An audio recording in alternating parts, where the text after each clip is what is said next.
Hello and welcome to yet another episode of Wildlife Buzz, a super app for the global wildlife and conservation ecosystem.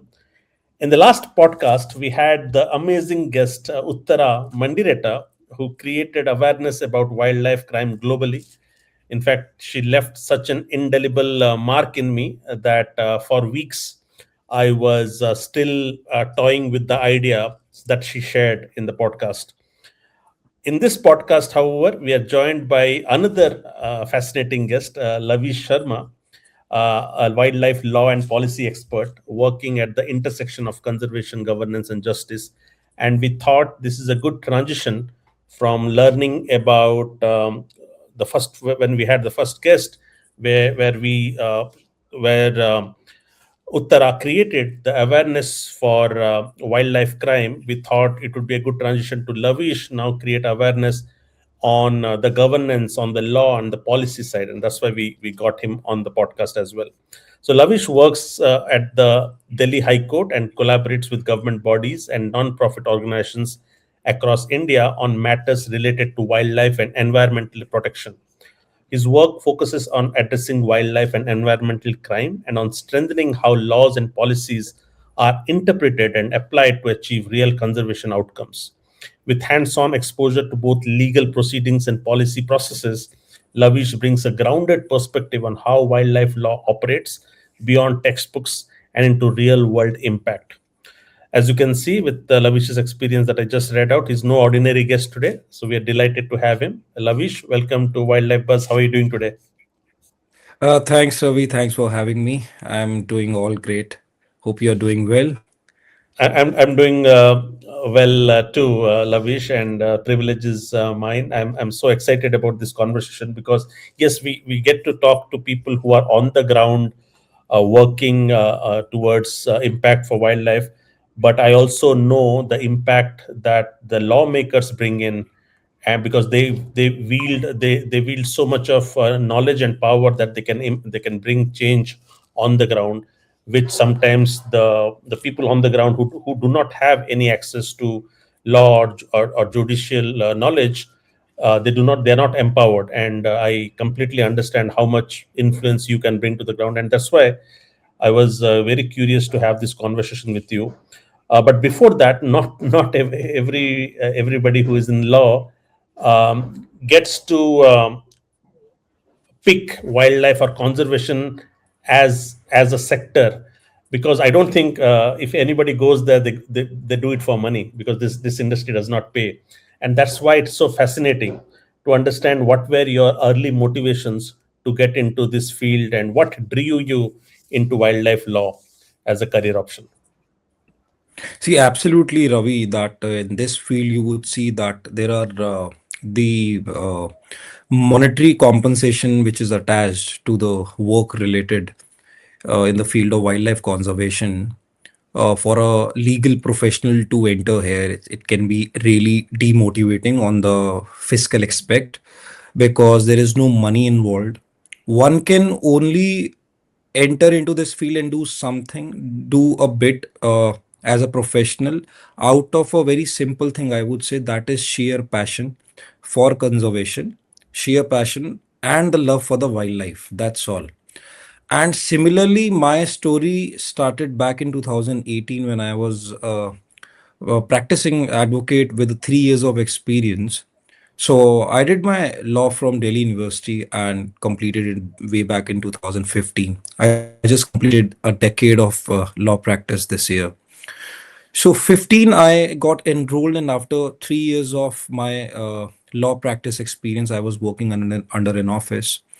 And then just completing 3 years, I decided to go independent in my law practice in New Delhi.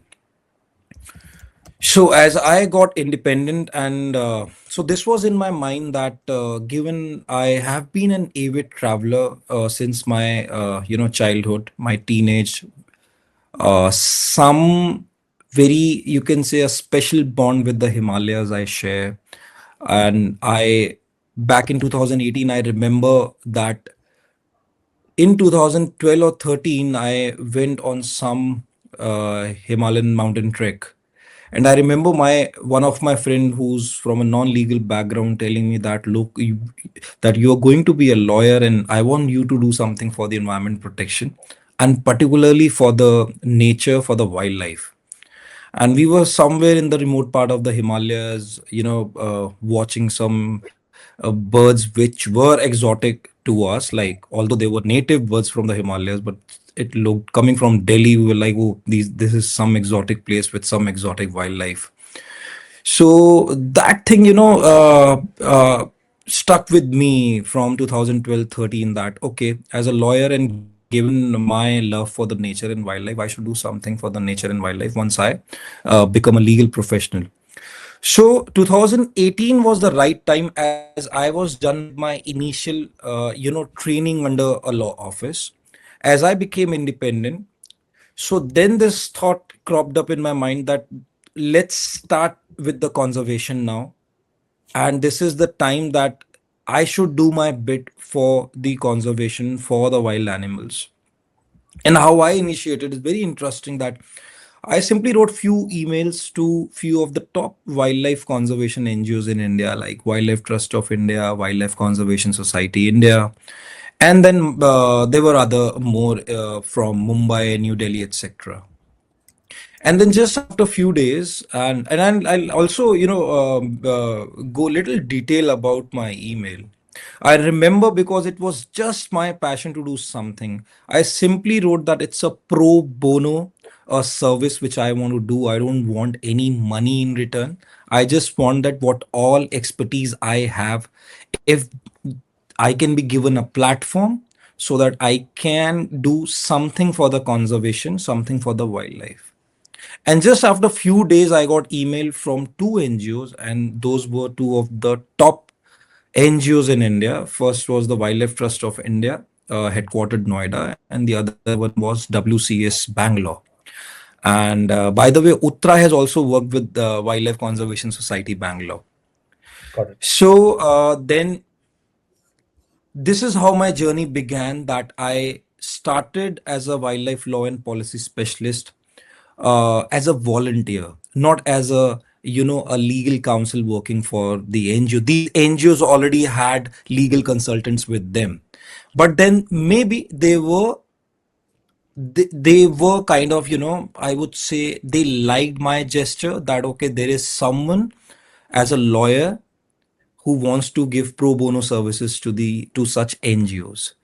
So from volunteering, so I still remember 2018 August, I did a 3 months volunteering with the Wildlife Conservation Society Bangalore, and then followed by a volunteering work with the Wildlife Trust of India. So this is in nutshell, I would say this is my journey, how it started with the conservation laws. But I'm still curious to know, why would you give your precious time and resource doing pro bono work and writing to these NGOs, because this is really demanding work. Because I know somebody told you, why don't you work on the conservation? But did you see that this industry needed help? Did you see that there was some injustice happening? Did you see maybe some numbers that you got to know of? What made you take that plunge? Especially, I mean, I'm sure you have your well wishers and parents. Did you did all they back your decisions? I'm still wondering, what was that raw motive behind doing pro bono work? No, that's Ravi, a good question, because I skipped telling you that. See, my independent practice was going on, so there was no reluctance from my parents' side or from anybody else that why you taking this field. In Hmm. fact, even today, wildlife law and policy is a parallel profession. I am still a practicing lawyer in Delhi, where I Got it. practice before various tribunals. So it was a decision taken by me. Even I did not discuss it, because I know that maybe the my parents would not understand. But even if I tell them, I think there would have been no issues on their side, because my practice was going on. Got it. And coming to your first question, that what actually prompted me to Hmm. write such emails, which I've already answered, that it was primarily my passion, my love for the nature and wildlife. mm, Number second, I was taken aback by a data on the wildlife crimes. Even mm, today, that has not changed. And I'm talking mm, about the conviction rates in India. mm. Can you imagine that even today we have less than 5% conviction rates in the wildlife crimes? That means Wow. out of 100 cases, only 5 people get sentenced by the due Wow. process of law. 95 of the people, of the criminals who have genuinely committed the crime, gets acquitted on technical grounds. Mm, So there I have thought that there is a dire need of training these officers, the stakeholders on the wildlife laws. got it. And given that, although I was a young lawyer, but with a 3 years of experience in the criminal litigation, I knew that it's the criminal procedures such as the CRPC and other procedures where they are lacking. They are not good with the procedures. Maybe they are good with the wildlife laws, but that Mm, was my opinion that time, that we need to train these officers on ground. We need to train these rangers or custom officer, or for that matter the judiciary, who's not mm, aware of the intricacies of the wildlife laws and the criminal procedures involved.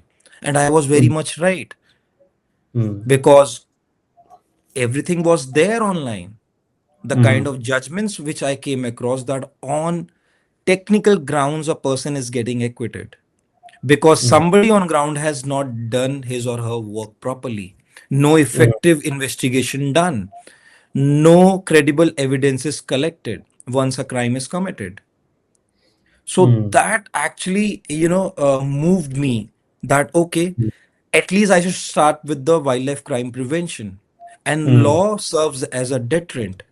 So if there are repeat offenders who are repeatedly getting acquitted, so then there is no deterrent effect. They are not fearing the law because they know somehow they'll be enlarged on bail, and finally they will be acquitted from all the charges. mm. So that So was the one.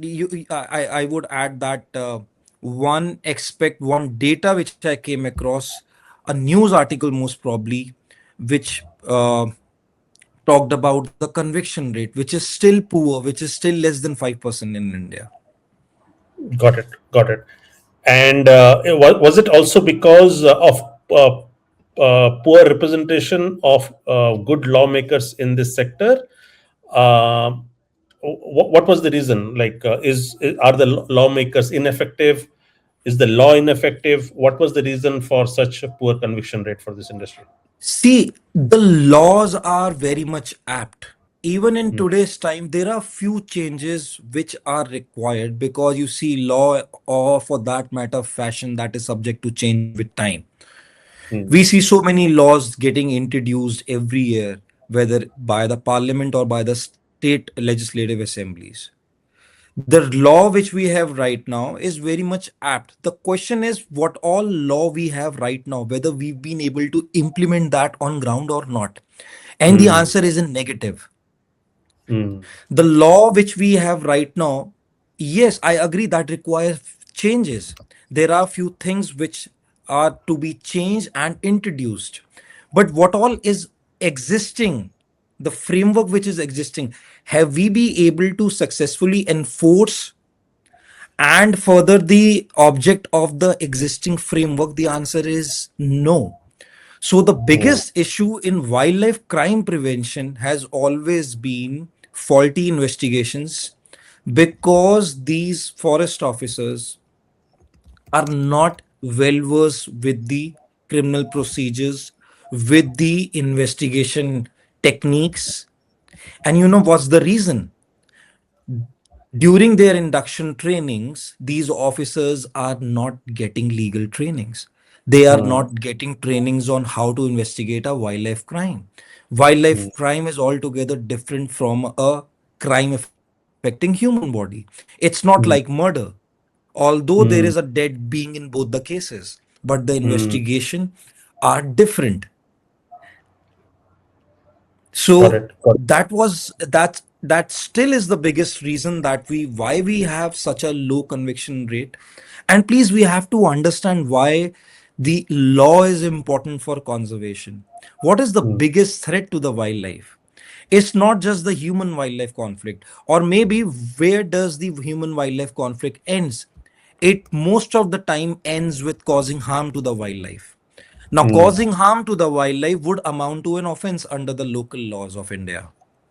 No, but those laws, now the moot question is whether those laws have been enforced each and every time when a harm is caused to the wildlife. The answer is no, just maybe less than 5% cases. The man is going behind the bars and serving the sentence. Now, when these people know that, okay, they may be acquitted eventually from such charges, they would not stop harming the wildlife, whether it's on account of the human wildlife conflict, whether it's account of, indulging into illegal trade for money, whether it's just, game hunting, that people want to hunt animals as hobby, as, the sport hunting, which we say.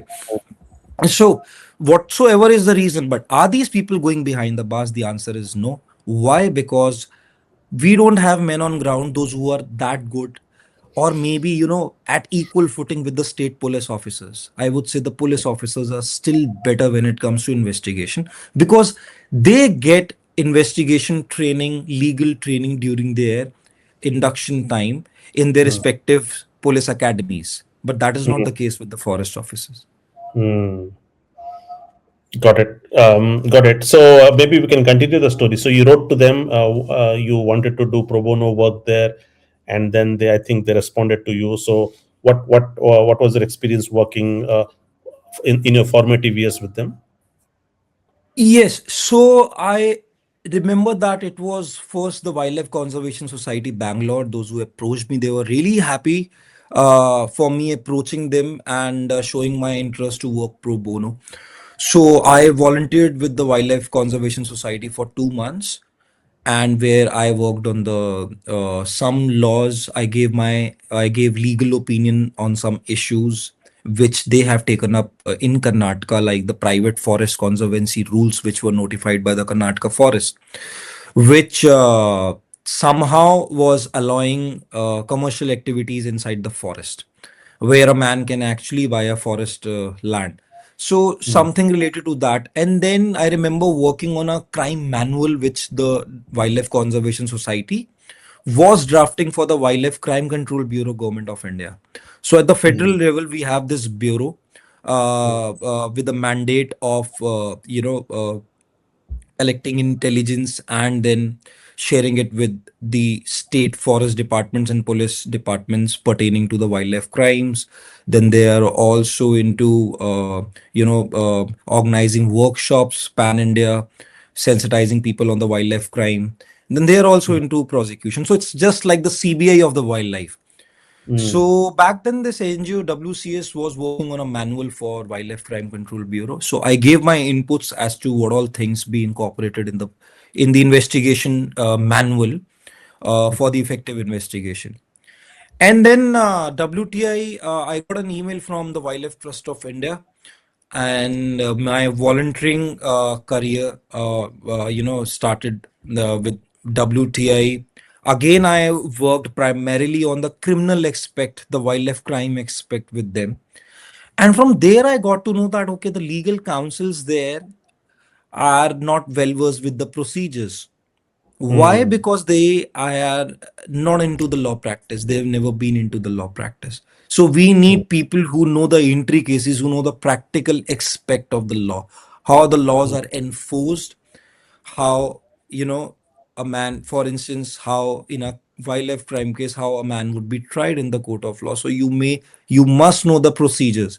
Unless, mm, if you are not aware of such procedures, then how would, you involve other people and train them? mm, So this was in 2018, and then for 4 5 months I volunteered with both the NGOs.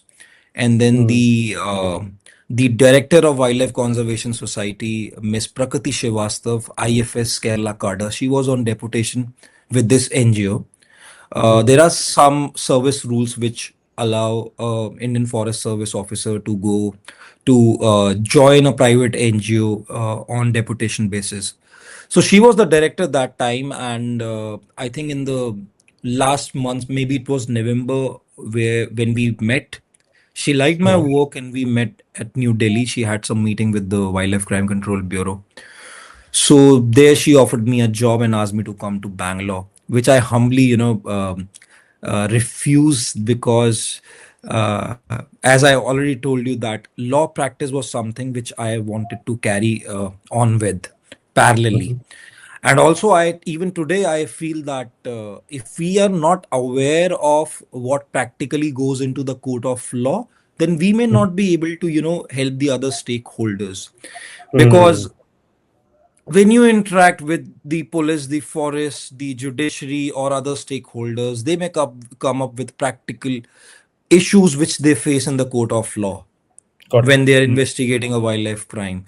So I refused the job offer of WCS, but then WTI offered me a role which was a part-time role on advisory basis, and I started from 1st of December 2018, and Mhm. now it's been more than 7 years working with Wildlife Trust of India as Mhm. a legal advisor. Worked on various issues, done a lot of workshops, traveled across India, saw a lot of wildlife. So that way credit goes to the Wildlife Trust of India. Excellent. And with your association with the Wildlife Trust of India since 2018, so we are looking at around 7 years. Is that right to say? Yes. So what has been your biggest revelations? Because you came in as an outsider, you wanted to serve this sector. Um, when you were new, I'm sure that you must have received a lot of shock value. Okay, and then over time, how did your work impact? What all impact you have brought to this industry? Before this conversation, formally, we were just discussing about how you go all around the world, all around the country, also, and giving training and workshops and stuff like that, right? So, could you give us a summation of these 7 years and how your work has impacted this sector? See, when I Ravi, when I joined WTI, and for that matter, even if I see today, uh, there are no people, there are no legal professionals who are working on these laws. Maybe once in a while, a lawyer would get a brief on laws involving wildlife from the side of a private party. Let's say somebody who's been arrested with some wildlife contraband, etc. But working pro wildlife, when I entered this field, there was no one. So there's a Absolutely no one. lack of lawyers, lack of legal experts in this sector. Yes, and that has been the situation till now. And I don't remember whether they've been lawyers focusing on such laws only. You'll find a lot of environmental lawyers in India, but Mm. how many of them are working on the wildlife laws? And wildlife laws, uh, half of it is wildlife crimes. How many Mm. criminal lawyers have picked up this field in order to, support the NGOs? Or how Mm. many other uh, lawyers working on the policy side have taken up the wildlife policy things with the NGOs. Mm. So there was nobody, it was just me. And you can say it was a blessing in disguise that I was all by my own to take my own decisions, and people trusted me because there was no other guidance. Who would guide if there are no legal professionals who are working on these laws? So are you So talking about a WT? There were no lawyers within WTI, or are you talking about the whole of India? I am talking about the whole India. All these lawyers Wow. who join such NGOs as a legal consultant. And I remember telling many of the NGOs that, see, this is a very wrong approach. You don't hire a lawyer Mm. on a regular role, on a regular basis. I mean, Mm. a permanent job kind of Mm. arrangement. You want someone who's practicing law and Mm. you may empanel lawyers. Mm. You can come up with the empanelment of lawyers, because you want lawyers who know the law, how the law is practiced, how the Got it. law is enforced.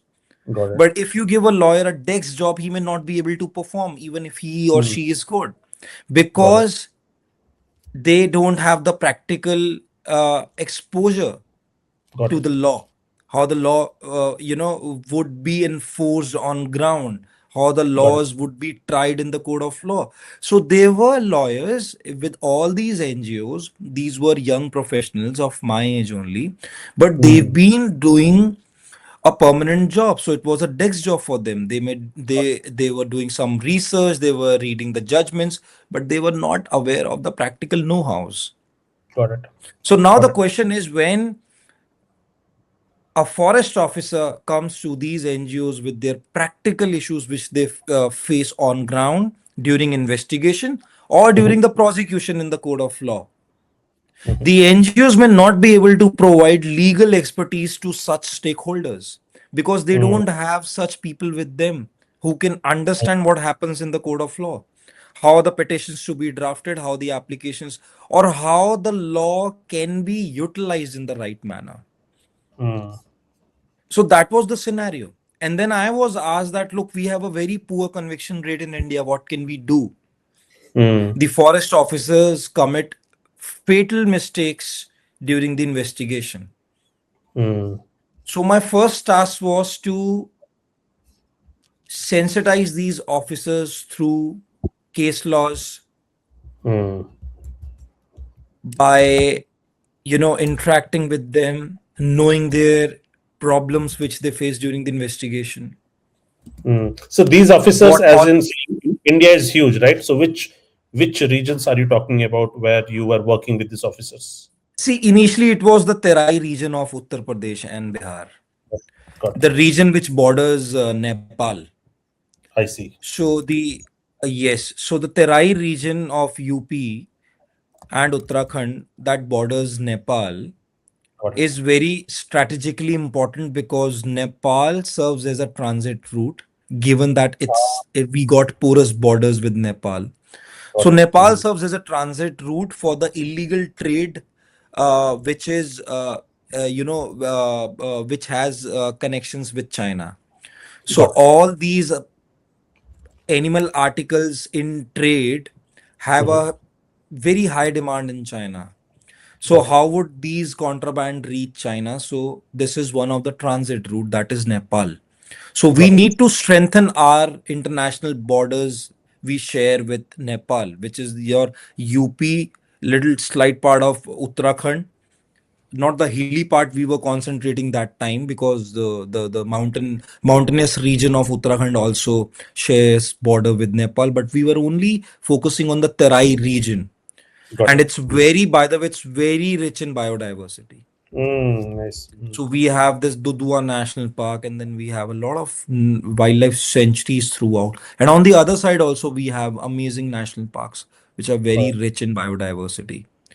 Nice. But then this is the transit route, so we were focusing on strengthening this border region, because Got it. UP not only serves as a transit route for the pan India, but UP itself has a good fauna, very rich in biodiversity in few of the Terai region.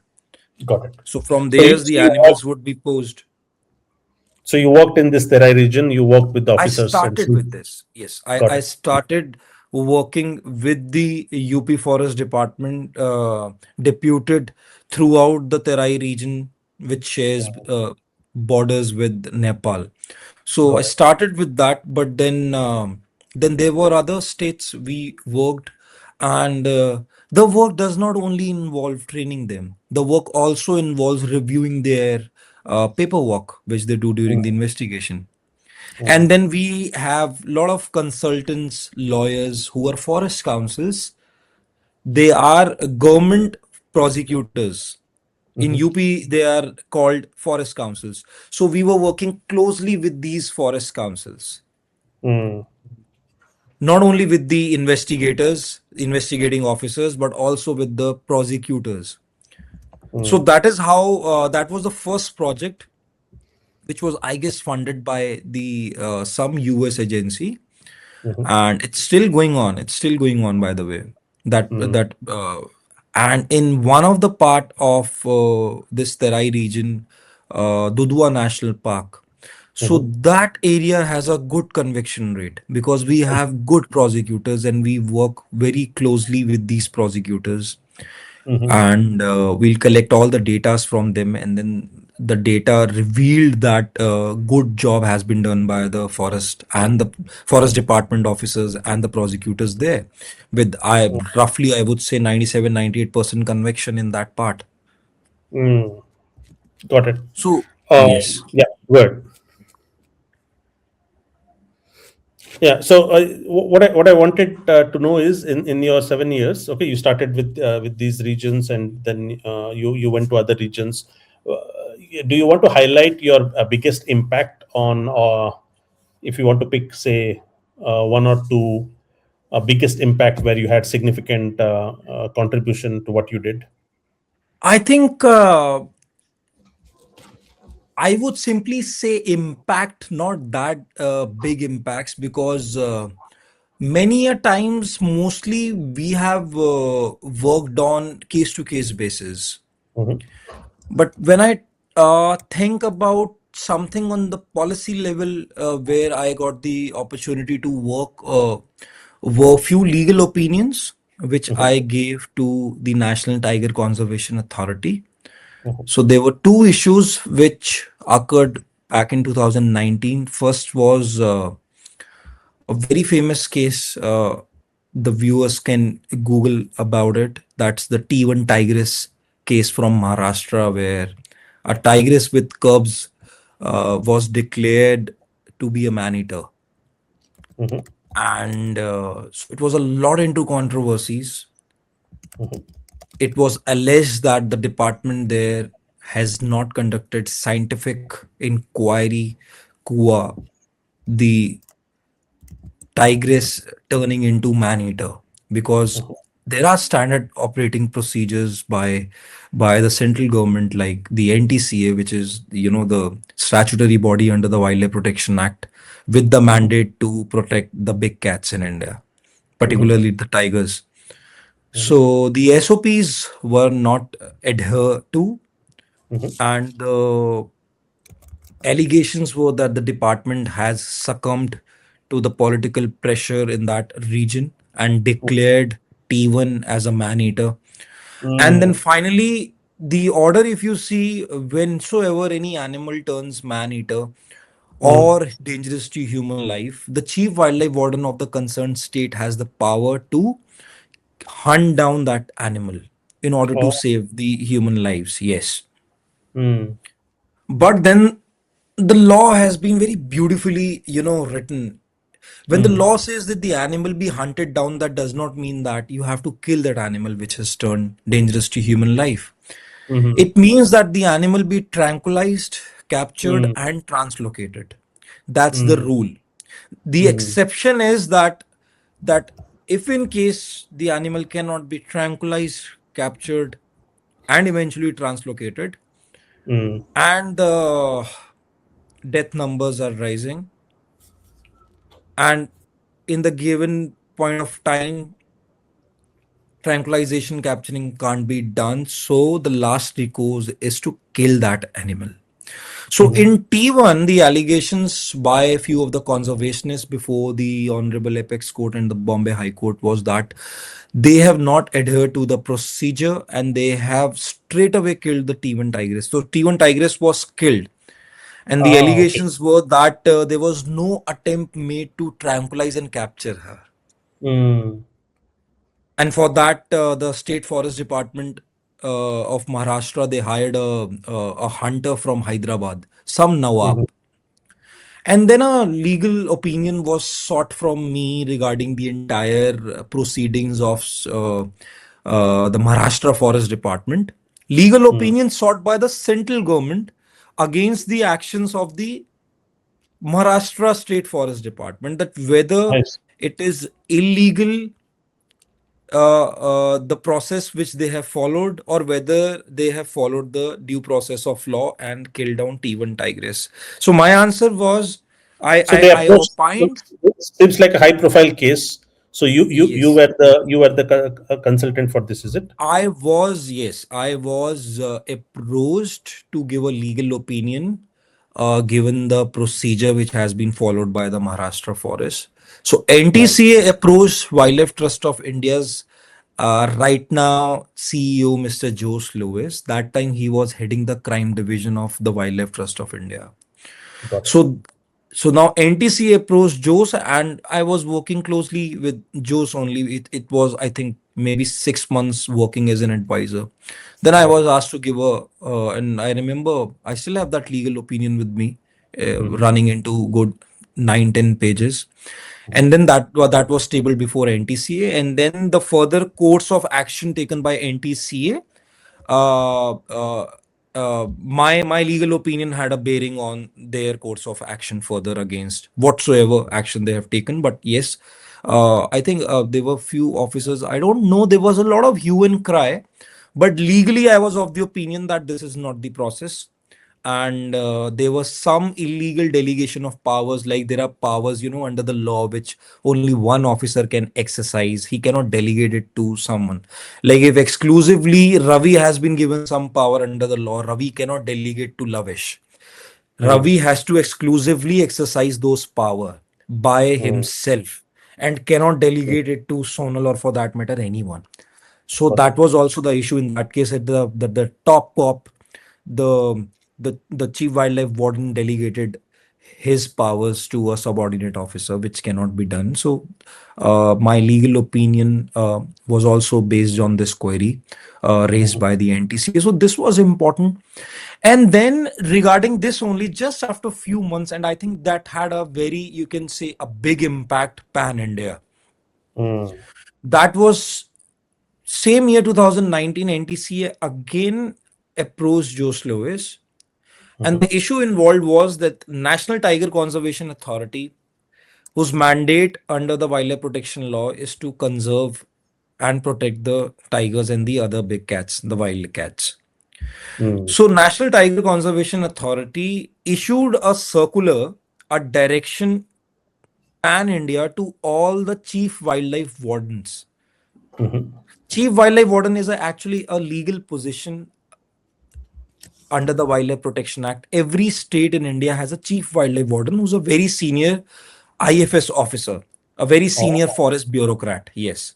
Mm. And chief wildlife warden exercise powers and have been given duties under the Wildlife Protection Act. He's the custodian of the entire wildlife of a state. Mm. So NTCA, back in the same year 2019, issued a direction to all the states' chief wildlife warden, stating, and this is followed by T1 Tigress, because there was a lot of controversy and there were a lot of questions raised at the NTCA. Okay, what are you doing if the tigers are indiscriminately getting hunted down? Mm. Anyway, so NTCA issued a guideline stating that in case any state government in India, through chief wildlife warden, wants to hunt down any tiger or any other big cat like leopard, etc., then prior confirmation approval has to be taken by the NTCA. This is Mhm. what the NTCA directed the other state governments. Now, Mhm. in revolt to this, many of the state chief wildlife wardens wrote to NTCA challenging their power to issue this direction. They are saying our power to kill any animal, Mhm. given that they have turned, man eater, dangerous to human life, etc. Mhm. These powers cannot be interfered with. These are our absolute powers. No other Mhm. agency can interfere with our power. Now, Mhm. again, the NTCA approached us that, okay, what is your opinion? Can NTCA interfere with the powers which are exclusively vested with the State Forest Department, Mhm. or the NTCA has no powers to interfere? What is the law, or what is the intention of the law? Because there was no specific provision under the Wildlife Protection Act. So when there are no Mhm. specific provisions, which provides that one central government agency can actually interfere with the powers vested with a state forest officer. Mm-hmm. So you have to then see what are the necessary implications in the law, which means that are there implied powers of NTCA? Why? Then we have to go to the objectives. Why NTCA? NTCA and Wildlife Crime Control Bureau were introduced through an amendment in the law back in 2006. Mm-hmm. Earlier, before 2006, there was no NTCA. So Mm-hmm. why NTCA was constituted on the central level in India? Mm-hmm. So that was the question, and then the legal opinion was based that, and I gave my opinion in affirmative with NTCA's direction that yes, when it comes to killing, hunting down any man-eater tiger or leopard, or any tiger, leopard get who has been declared dangerous to human life, Mm-hmm. NTCA prior approval be taken by the State Forest Department. Mm-hmm. Else, the main objective of NTCA's constitution, Mm-hmm. why it is constituted under the law, why we have come up with such an agency, would be then not, served. Mm-hmm. The Parliament amended the law to have such an agency for the tiger conservation in India. Mm-hmm. And if they have no say when it comes to killing of a tiger, then it's very commonsensical. You have one Yeah. agency made by the parliament, and now the state Mm-hmm. says, oh, even in cases of tiger, you have no say. We have the absolute custodian. We are the absolute owner of these tigers. If they turn man eaters, we will Mm-hmm. kill them, or we'll capture them. So that has an impact. And after my legal opinion, which I shared with NTCA, NTCA further shared it with the concerned state governments, those who were having issues with the NTCA's order. And then Got it. everybody, after going through the legal opinion, was satisfied. And even till now, they are satisfied. Mm-hmm. So in India now, you would see that if any man eater tiger is to be hunted down, the Mm-hmm. state government, whether it's Odisha, Maharashtra, Bengal, etc., they have to first take approval from the National Tiger Conservation Authority. And you know why NTCA wanted this? Mm-hmm. Because NTCA, once they are approached, NTCA would conduct a scientific inquiry whether it's a genuinely man eater tiger, or it is just a man killing tiger, or you Mm-hmm. cannot label them as man eater, because see, there is a Mm-hmm. standard operating procedures which is not getting followed. You would see what is a man eater. Man eater tiger would be someone who would ambush, who would ambush and kill animals. Whether it is the post, we have to see the post conduct of the tiger, whether the tiger is just taking few chunks of the flesh and not eating the Mm-hmm. entire human being. That is just Mm-hmm. out of aggression. He would attack I human just pulled wildlife up. conflict, etc. I just pulled up a Wikipedia entry of it, and it says NTCA is a wildlife conservation agency formed to protect the endangered Bengal tiger in India. Bengal It was tigers. established by Government of India, and it has been constituted under Article 38L of Wildlife 38L, Protection. yes. Yes. Hmm, got it. Cool. So much to learn. Excellent. So today, NTCA is being so nobody bypasses NTCA before they can declare. Yes, Uh, yes. Nobody bypasses. So far as my information is concerned, I've been in touch with few NTC officers. So that order, and I was really glad that because I talked all law the way I understand law, and in my opinion, we talked about what is the intention of the parliament to come up with such agency.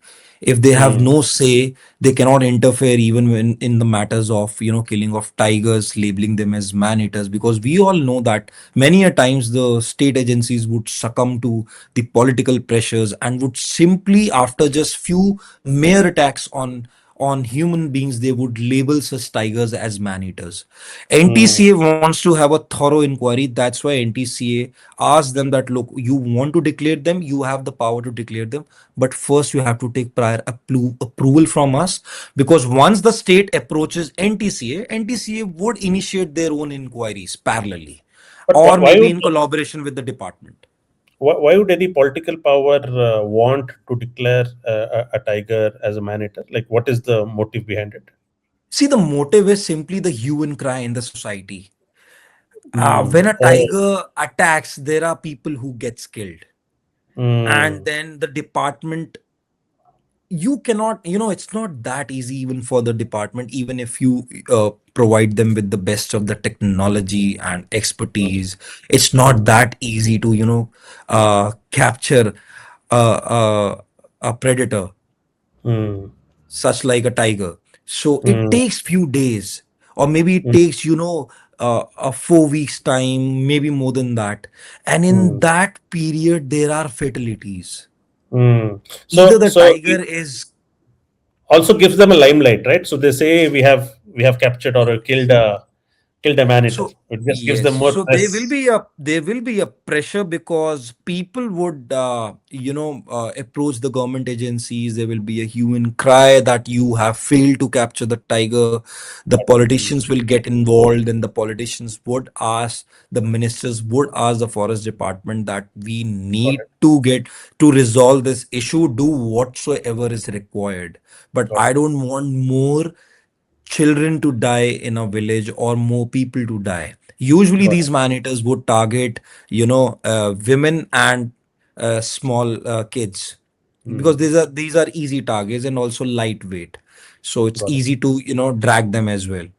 Got it. Got it. Usually, so there are a lot of in such a case, then people would get anti to the government establishments, and Mm. then the politician role would come there, that you Got have it. to do Then we something. are- Got it. So it's such everywhere, you would see. So I'll come to wildlife crime in a little more detail. I just so thanks for sharing this a little a case. Has there been occasions where you have been completely lost hope, especially have lost it to some money, power, influence, and lost cases? Has it ever happened because of political pressure or influence or money by these big gangs or groups?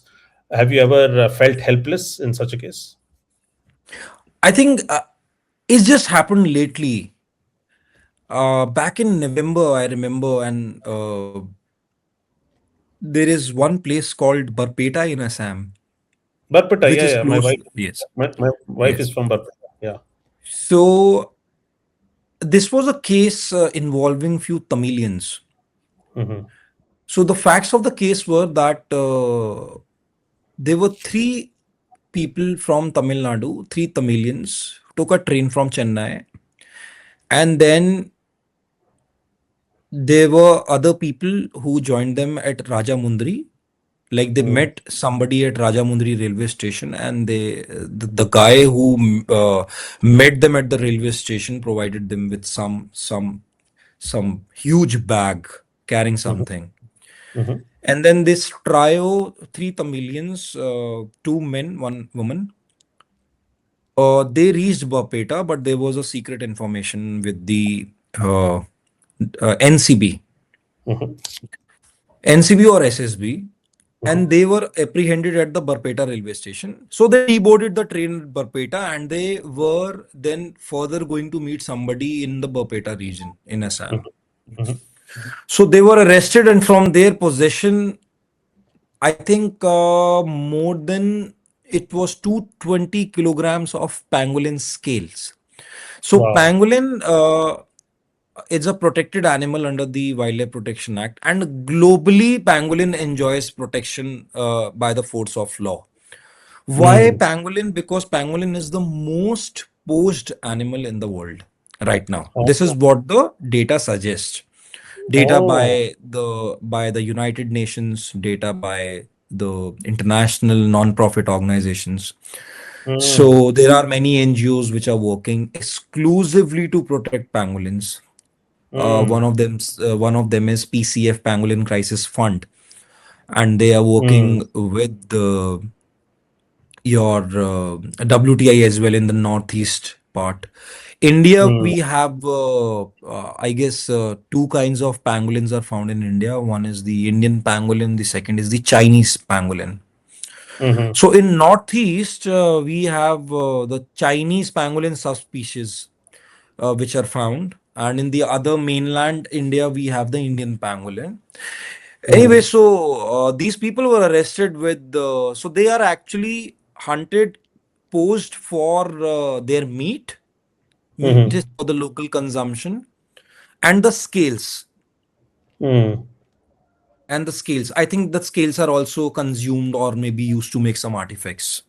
mm, So, so for both these purposes, this animal is posed. So 220 mm, kg of scales recovered from these three Tamilians. They were arrested. And the mhm, night they were arrested, there was a local lawyer working with us who was also involved. mm. So these three people, Tamilians, were handed over to the Assam Forest Department of the Manas National Park. Barpeta Yeah, has Manas National Park, right? yeah, yeah, I've been to Manas. So Very the beautiful. yes, very Mm, beautiful. So Manas field director and the other senior officers initiated the investigation against these three Tamilians. And then later on, what transpired was that it is a big smuggling racket which they have busted, mm, or they could have busted, I would say now, mm, because in the confession, these people confess that they've been repeatedly doing, and then they have reached Bapeta to meet some person X, and that mm, person X would take them to the person Y. Y is mm, sitting in More border in mm, Manipur. More is mm, a place in Manipur which shares borders with your Burma, Myanmar. mm, mm, And this More border is you would see very much in news for all kinds of smuggling, whether it's narcotics, whether it's mm, human trafficking, arms trafficking, and the mm, wildlife trafficking, because the mm, trade illegal trade channels remains the same always, whether you want mm, to trade illegally trade drugs or wildlife. mm, And then there were people who were involved in Andhra Pradesh, Tamil Nadu. Eventually these three people confessed to work with six other people based out of Myanmar, Manipur, Assam, Andhra Pradesh, and Tamil Nadu. mm, And then what uh you know disappointed me eventually in this case was, although I was very much involved, and we got in touch with the field director.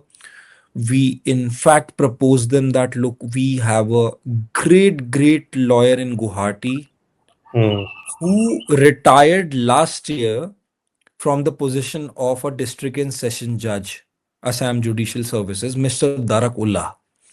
Mr. Darakullah has, during his service time, has presided over special wildlife courts. So Assam got special wildlife courts, by the way. There are total 12 or 13 special wildlife fast track courts. So Mr. nice. Darakula has presided over special wildlife court and did some tremendous job as a criminal, as a sessions judge, convicted people, and for his service he was in fact awarded by the CM. He was honored by the CM, Mr. Mhm, Darakulla. And so now, after his retirement, he's practicing before the Guwahati High Court on both mhm, civil and criminal side. So we mm, proposed to the field director of Assam that maybe you can hire Mr. Darakula as a special public prosecutor, because there are rules to this effect that the government can, or the government departments can, hire a special prosecutor for case to case basis. These are not regular prosecutors which are attached with the government. These are special. Like, I can be, as a lawyer, I can be hired as a special public prosecutor for a single case. So we mhm, propose that Darakula be appointed as a special counsel, and then what all legal fees is involved, We will take care of a few things, or we'll ask Darakula Sahab to, do pro bono, or maybe what all the department can do. I mean, we offered them that, see, these things can be worked together, so finances may not be an issue, and we have to take this matter in order to bust this international racket of wildlife smuggling. Mhm.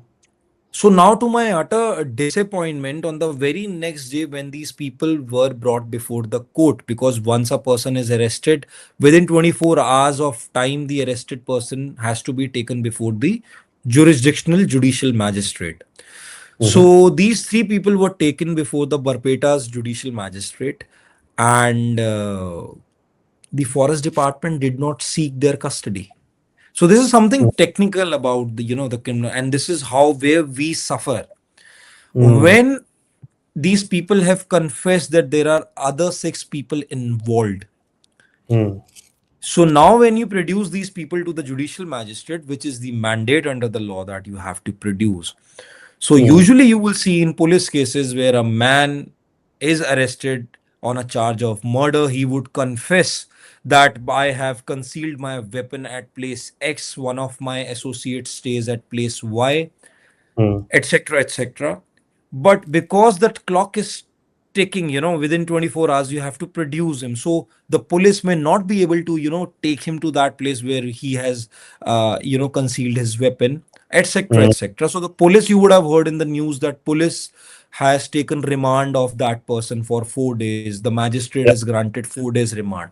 So Yeah. similarly was the case here that without informing us, although we wanted to be in constant touch, and they and we were in constant touch, but the department's investigating officer, who was of a ranger's rank, and the prosecutor did not press for their forest custody. These Mm. people should have been remanded into the forest custody for at least 5 6 days, because Mm. on their identification only, the people who are sitting in Tamil Nadu, the people who are involved in More, in Barpeta, and then in Andhra Pradesh, everybody could have been only arrested on their identification. Mm. Today, you say that person X is involved. I cannot Mm. myself go and arrest that person unless you accompany me and you tell me clearly as to who's this person. On Mm. your identification, this is what the law demands, that only Right. on your identification those people be arrested. So then Mm. these people were remanded to the judicial custody, which means they were sent to the jail. Mm. Now, once they were sent to the jail, then I worked on this case. We prepared another police custody application, because even on the first day, if you are not granted police custody or forest custody, then after a few days also there is a specific time period under which you can ask for the custody. We Mhm. again applied for the forest custody. Mm. I mean, I drafted an application. I was in touch with Mr. Darakula. Mr. Darakula then also acceded to our request to represent the department.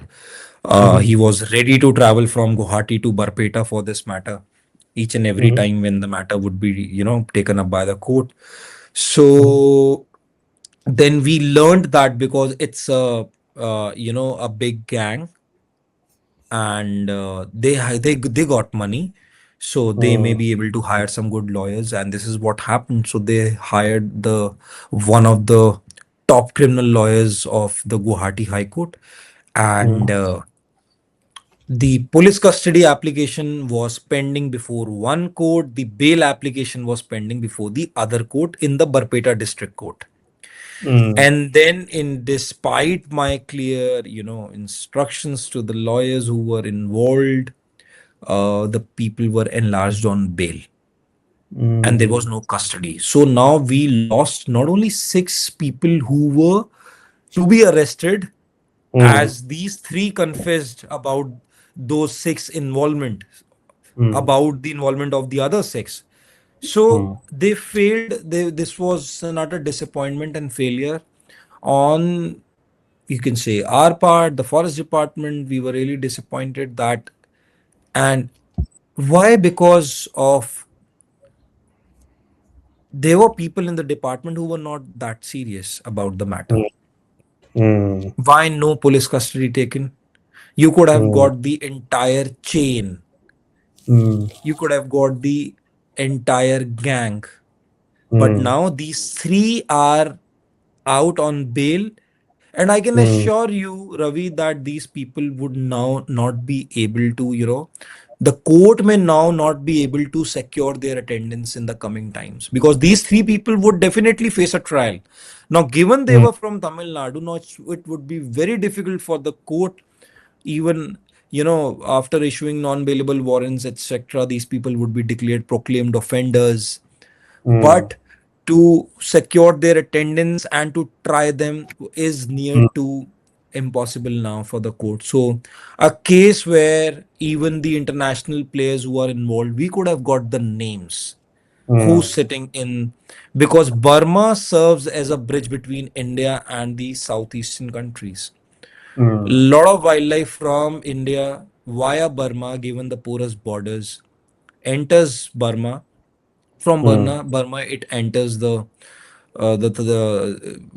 China. Thailand, Vietnam, Laos, and then China. Mm, Whether it's the meat of such animals, scales, rhino horns, etc. So mm, that's the transit route. Myanmar is the transit route for the southeast. For India, mm, Manipur and Assam, northeast is the transit route. mm, So this was something disappointing lately. mm. Got it. Uh, Got it. So let's talk about crime in general in India, wildlife crime. We covered some of these in the previous podcast, but I would love to know your perspective since you worked deeply as well. Could you give a categorization of what the kind of wildlife crimes that happen in India, and then maybe a little bit outside India as well? yes, absolutely. So see, wildlife crimes can be broadly categorized in in two categories, I would say. One is which is only pertaining to the national parks, and the other is which is pertaining to beyond national parks, which are can be seen in the cities. So in the protected areas, what kind of offenses are there? Somebody's illegally entering.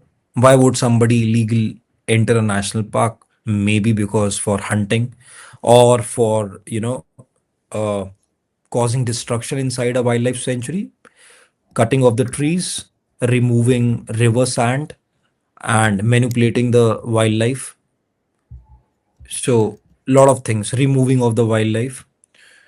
When I say wildlife, it involves other things as well. It involves trees, it involves other parts which sums up to make a habitat. Mhm. Then in national park, the biggest offense is hunting. So hunting Mhm. of the animal. Why hunting of the animal takes place?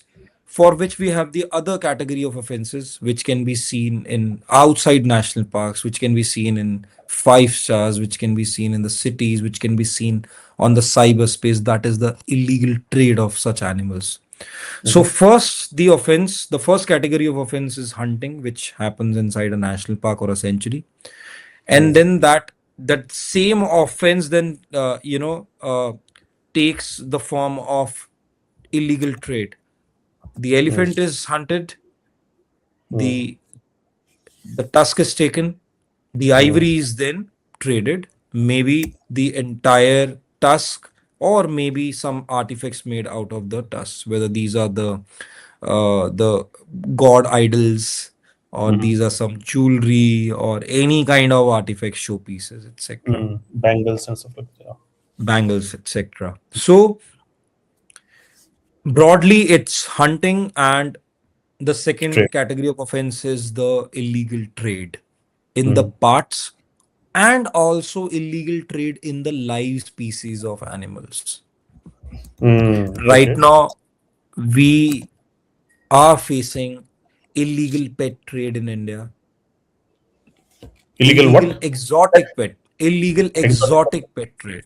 not the Mm-hmm. native pet trade that is Mm. there, but the bigger issue is the illegal exotic pet trade, because the animals which are not native to India are, brought to India for the pet trade. Although now we have the laws at place to regulate such trade, but then Mm. still that's one of the challenges in the coming times in order to regulate such illegal pet trade, because good Mm. money is involved. You see, you buy a gray African gray parrot, a pair would cost you good, maybe I guess more than a lakh.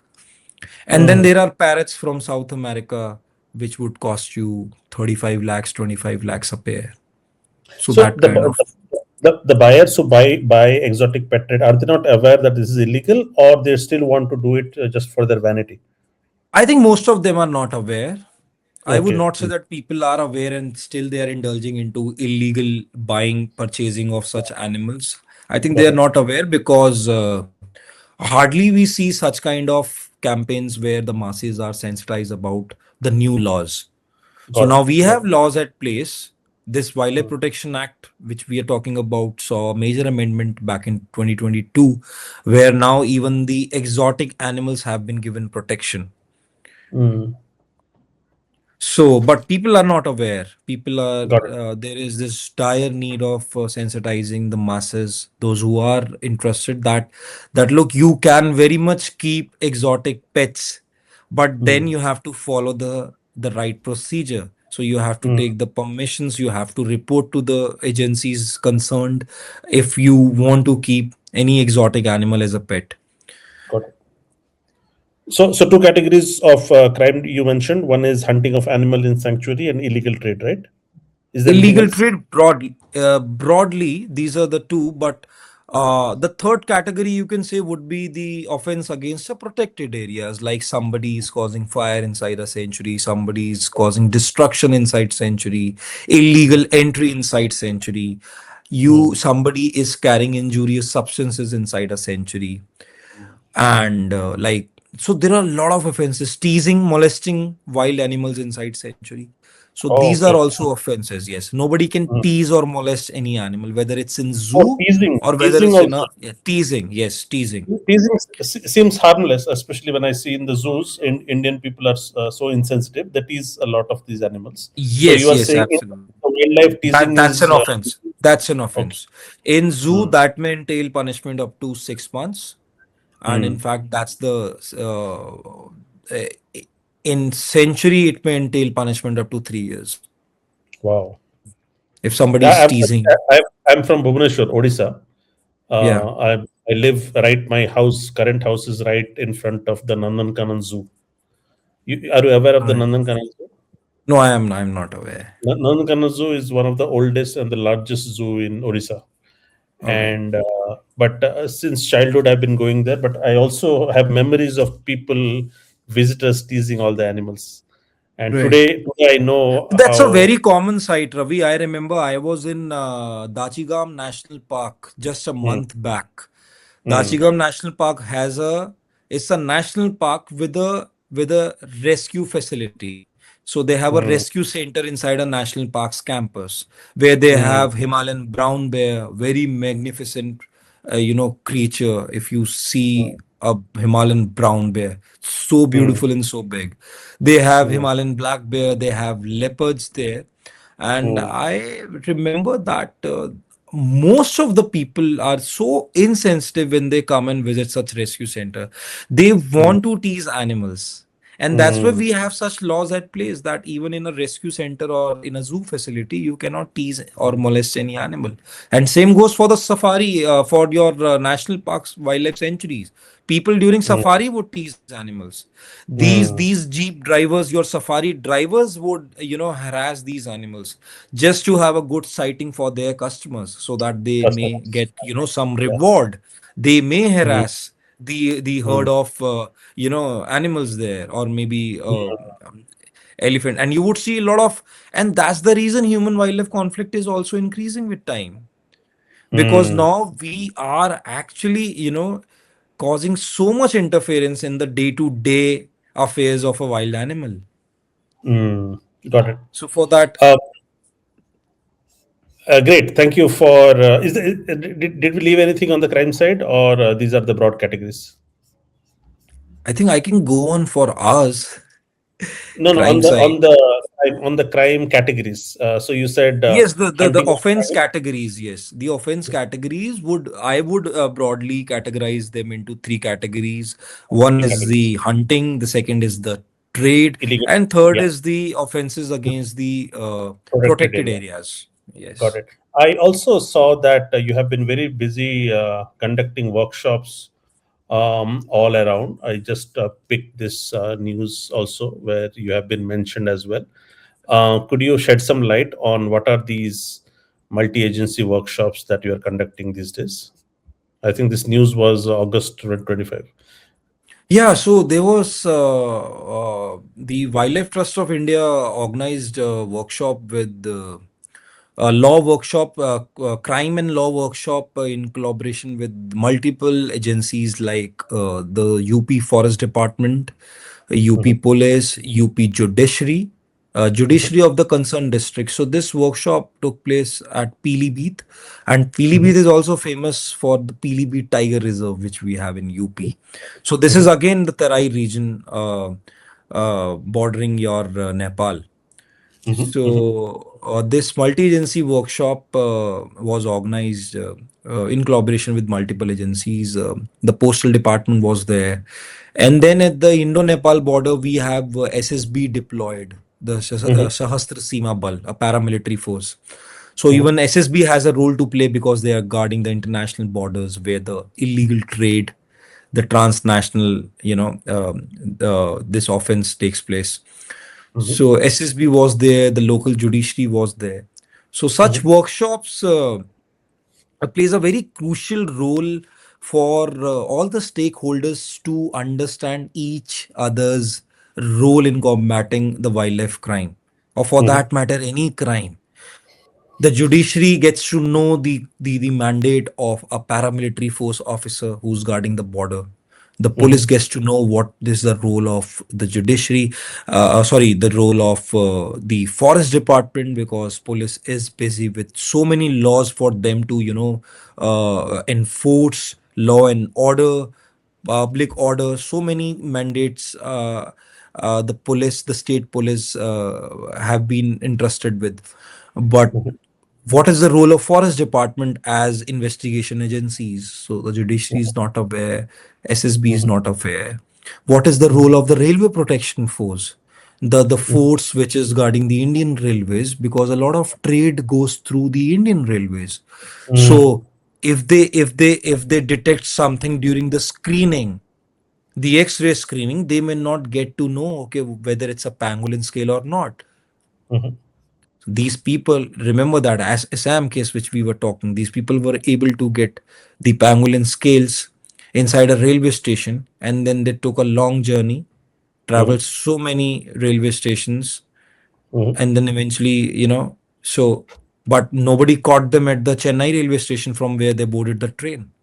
mhm, So then there is a role of the GRP, the RPF guarding the railway stations and the trains and the mhm, the railway areas. mhm. Then the role of the postal department, because a lot of trade goes through the Indian Post.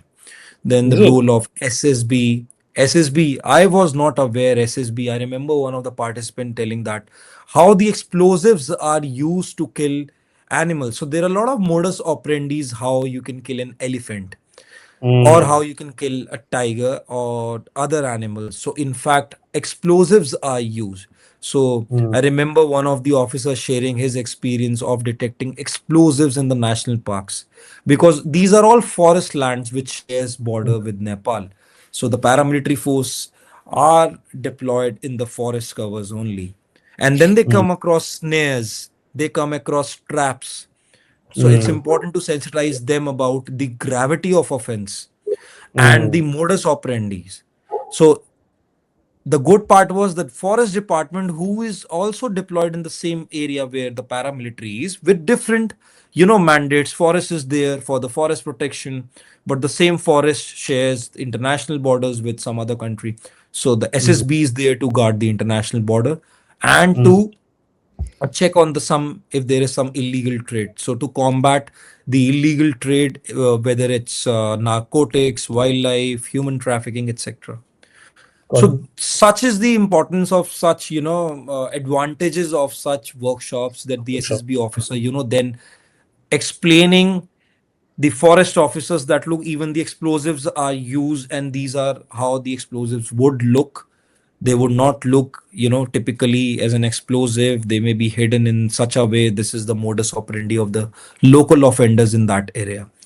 So Got it. these are the multi-agency workshops, and you would see not only Wildlife Trust of India, even the central government would organize from time to time such workshops.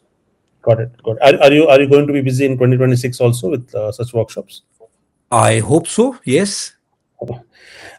You mentioned a point that in India laws is not a problem, implementation is.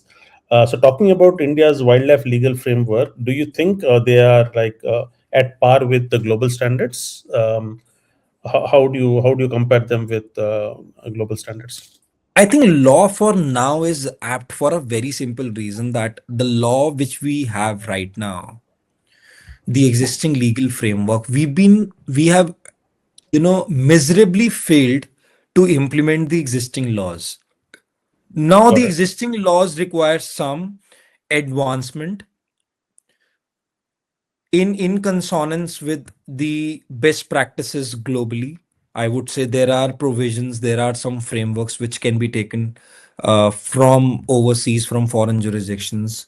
Africa has some legislations uh, which can be implemented here. We can very much implement such provisions. There are some better laws, but the question is that even if we were able to implement, enforce the existing legal framework, I think that would have made remarkable difference in the conservation sector. But we have not been able to do, whether it's the lack of knowledge, the lack of training, the lack of political will. So many factors combined together gives us, uh, you know, utter failure. So the Indian legal framework, I am all in favor of the existing legal framework. It has been aptly introduced, but it has been not implemented, enforced in the spirit and letters that is to be done. For example, we have 5% conviction rate. So it is only accountable to the faulty investigations done and the faulty prosecutions done. It is accountable to people, the various stakeholders not aware of the existing law. So the law is not to be changed, but what is to be changed is training of the judicial officers. And let me tell you one thing. This year we did 5 Judicial Academy workshops where State Judicial Academy, in collaboration with Wildlife Trust of India, we trained more than 200 judicial officers. Odisha, we saw 30 to 40 judges participating. And when we interact, we get to know, and the judges also, tell us, share with us their experience, that they are not well trained on these laws of wildlife. There are intricacies involved in this law. The judges are not aware. Who would assist the judiciary in the court of law? The prosecutors, the bar members, the investigation agencies who are working on the same law. Nobody has appropriate knowledge which is required of the law in order to implement the same on ground. So the existing legal framework is very much apt. Yes, there are few things which requires to be changed, like the existing legal framework does not address the issue of human wildlife conflict. But this year there has been some policy level changes, some positive steps taken by the government on the human wildlife conflict issue. But the Wildlife Protection Act does not provide of for any legal framework pertaining to the human wildlife conflict. I think that should be incorporated in the coming times. And then there are some other aspects which may be incorporated, but I would not delve into it because the existing law, if we are able to implement that for now, I think we will have better conservation results in the country. Rather than changing the law, we need to change the attitude. I think you are on mute. Yes, I was on mute.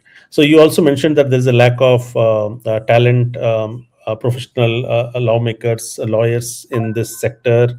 Have you been able to influence any of the youngsters, or has it been really really hard? And if people are listening, okay, if somebody is really interested to also explore, what would be your suggestion? See, I think first to humbly correct you that I have not pointed out to the lawmakers. The lawmakers have made a uh, apt law. It's only the law enforcement agencies which requires to be trained and sensitized.